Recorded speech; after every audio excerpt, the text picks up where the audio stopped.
মানুষ মনে করে পুরো চোখটা উঠে ফেলবে এবং চোখের মানুষের চেহারাটা বিকৃত হবে। কাজেই কেউ চায় না যে তার আত্মীয় স্বজন, তার পিতামাতা বা ভাই বোনদের মারা গেলে কর্নিয়া চোখটা উঠে ফেলবে। যে জিনিসটা কে জানতে চাইছে যে কর্নিয়া দিতে কেন মানুষ ভয় পায় কেন। আসলে চোখের কর্নিয়া এখন নতুন পদ্ধতিতে শুধু কর্নিয়ার থেকে সারাউন্ডিং একটু স্ক্লেরা নিয়ে কর্নিয়াটা সংরক্ষণ করা হয়। আইবল কিন্তু অ্যাজ ইট ইজ থাকে, ডিফর্মিটি কিন্তু হয় না, ডেড বডির কোনো ডিফর্মিটি হয় না।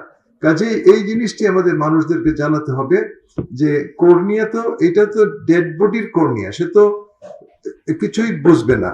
যে জিনিসটা আত্মীয় স্বজনের মনে কষ্ট লাগে যে হ্যাঁ কর্নিয়া উঠাচ্ছে, কোনো ক্রুড মেথড না, এটা সিম্পল মেথডে কর্নিয়া 10 মিনিটে কর্নিয়াটা নিয়ে যায় এবং চোখটা কিন্তু যেরকম আছে এরকমই রেখে যায় এবং লিডটাকে একসাথে ক্লোজ করে রেখে, যাতে করে কেউ বুঝতেও পারবে না, যে মনে হবে ঘুমিয়ে আছে লোকটি। কর্নিয়া কিন্তু এখন আস্তে আস্তে মানুষ উদ্বুদ্ধ হচ্ছে আমাদের দেশে, কিন্তু বিদেশে বিভিন্ন দেশে, নেপালের মতো একটা ছোট্ট দেশের কর্নিয়া আমরা লাগাচ্ছি, সেখানে প্রচুর কর্নিয়া তারা পায়।